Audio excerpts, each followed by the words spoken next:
अस्सलाम वालेकुम viewers, welcome to my channel. तो आज हम बनाने जा रहे हैं बनाना जैगरी जूस। ये बहुत ही रिफ़्रेशिंग होता है। चलिए देखते हैं इसे कैसे बनाते। सबसे पहले कढ़ाई गरम करके इसमें थोड़ा सा खसखस और सौंफ हम इस तरह से भून लेंगे। अच्छे से इसे ड्राई रोस्ट कर लेंगे और ड्राई रोस्ट करके इसे अच्छे से पीस लेंगे हम ड्राई पाउडर। अब थोड़ा सा गुड़ जैगरी यहाँ पर ले लेंगे और यहाँ पर सम ग्रेटेड कोकोनट ले लिया है मैंने और 3 to 4 बनानास कट कर लिया है और थोड़े से हम सब्ज़ा सीड्स और थोड़ा सा जैगरी ले लेंगे।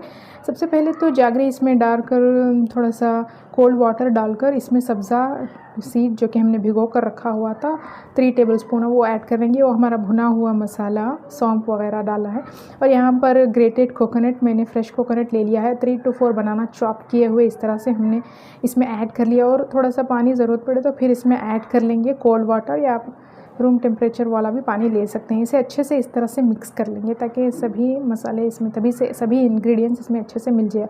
और थोड़ा सा पानी इसमें नॉर्मल टेम्परेचर वाला पानी इसमें ऐड कर रहे हैं और ये अब इसमें हम नेक्स्ट ऐड करने वाले हैं करीब 1 to 2 tablespoon of Rooh Afza हमने ले लिया है। इससे अच्छा सा एक फ्लेवर आ जाता है और इसे भी हम इस बनाना में अच्छे से इस तरह से मिक्स कर लेंगे ताकि ये देखिए हम बनाना जैगरी जूस बनकर तैयार हो चुका है। It is so refreshing. If you like this video then like share and subscribe. Thanks for watching guys.